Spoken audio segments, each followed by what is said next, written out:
Fanfic Corner, presented by Jennifer. Breath of Hope, Chapter 2, Found, Part 2.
The dragon cowered at her shout, pulling the tart closer to his chest and wrapping his tail around the human prince to protect him.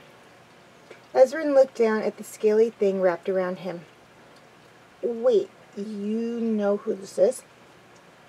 This is the Dragon Prince, the firstborn of King Ezran and Queen Zuiba, she gasped, then looking closer at the teen.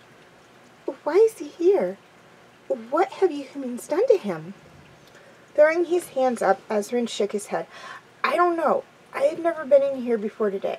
I mean, I came down here when I worked out the code, but I didn't know he was down here. Look at him. He's so weak. Come on, help me get him out of here. He detangled himself from the tail and began looking around, rummaging through the cluttered desks and shelves. There must be some keys around here somewhere. Hesitant, Rayla sheathed her swords and watched both Ezran as he searched, and the Dragon Prince, who was happily nibbling on his jelly tart. Eventually, he exclaimed triumphantly and held up a ring of keys he found. Hurrying over to the chain boy, he tried to compare key to lock. Come on, he muttered as he tried each one, then groaned as they failed to unlock the shackles. Having finished his treat, the Dragon Prince looked on in amazement as the little boy messed with the chains at his ankles. Suddenly, he heard a sound he hadn't heard in a long time. Click! Got it!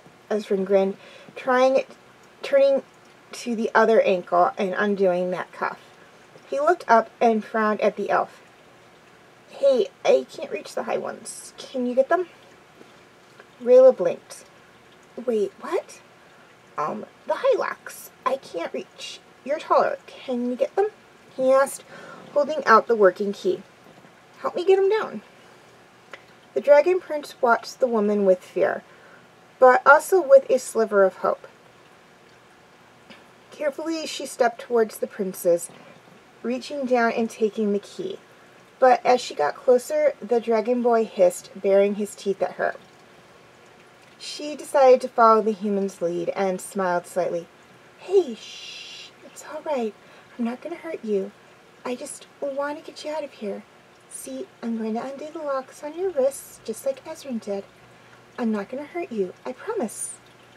With her free hand, she reached out and cupped his cheek, gently stroking his face with her thumb. She tried not to react as she felt the thinness of his skin and the thicker scar that ran across his whole right cheek. She continued to smile softly. See, I'm not going to hurt you. I'm here to help. Help, he repeated, looking at his wrists in the shackles. A little surprised at the hopeful look in his eyes, Rayla let go of his cheek and unlocked the remaining cuff. But as soon as she did, the boy fell to the floor, too weak to stand. Luckily, Ezran was able to half break the fall, and Rayla the other half.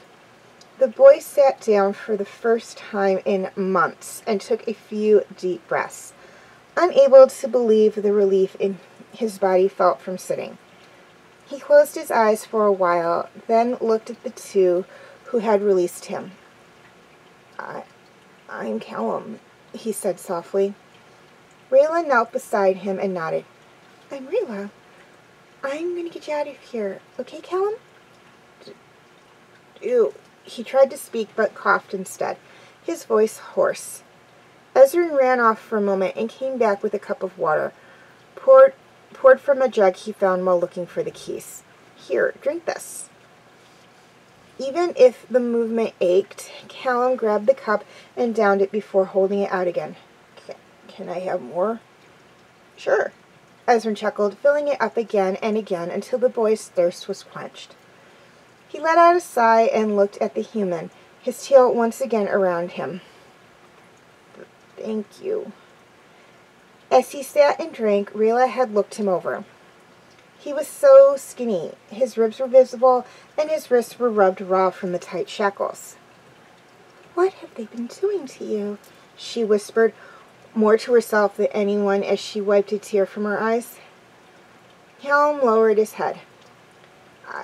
I behave, do what he says, and I get fed. What does he do to you, Callum? My blood.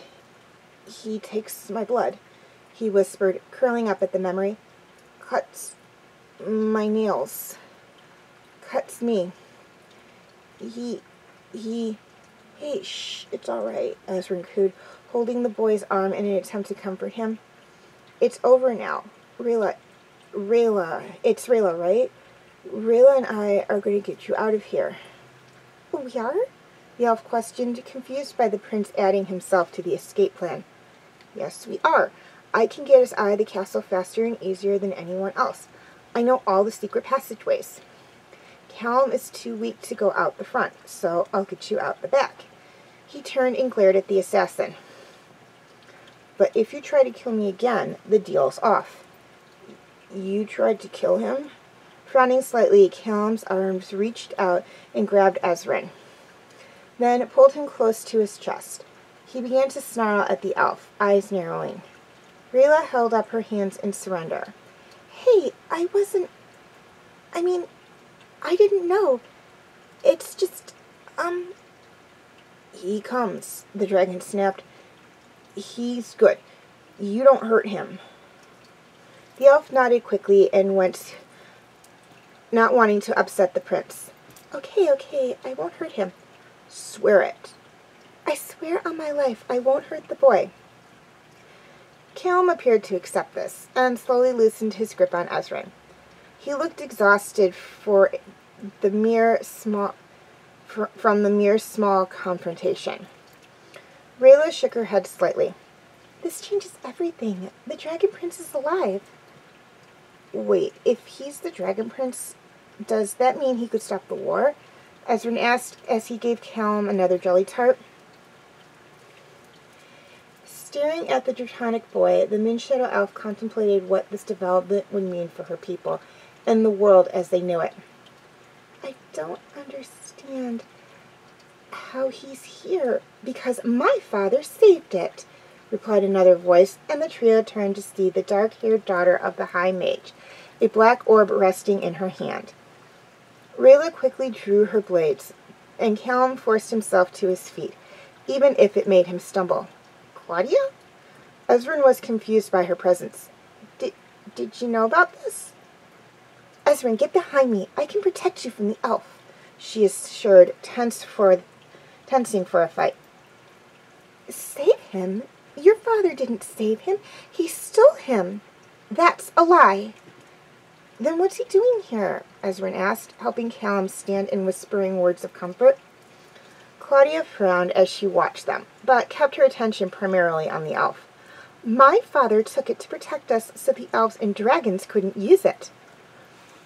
What are you talking about? Rayla snapped back, pointing at the team. Look at him. He's too weak to even stand.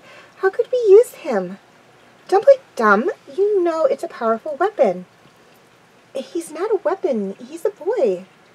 The mage turned her attention to the human prince, hiding behind the elf. Ezran, don't be afraid. Just put it down and walk towards me. If she moves even an inch... She drew a rune in the air, and energy began to crackle around her. Come towards me and leave that thing. He's not a thing, Rayla protested, hurt by her wording. He has a mother, and he needs to get back to her. Mother? Callum whispered to himself, leaning against both the wall and Ezran. He looked up, terrified by the situation unfolding before him. Ezran looked between the three people, his heart torn over what to do. He looked at the mage. Sorry, Claudia. Now, Bait! He shouted. At that moment, Bait emitted another flash of light, blinding Claudia. However, Rayla had seen it before and knew it was coming, so she closed her eyes at just the right moment. Claudia staggered from the light, and Rayla kicked the mage in the stomach before grabbing her arm and throwing it against the wall. The mage's orb rolled along the floor after she was knocked briefly unconscious. Sparing no time, Rayla quickly grabbed one of Callum's old manacles and cuffed it around her arm before she had the chance to recover. She grabbed the orb that Claudia had been using and ran to help the human carry the dragon prince up the stairs into the tunnels above. Which way now? She asked, taking most of the weight from the smaller boy.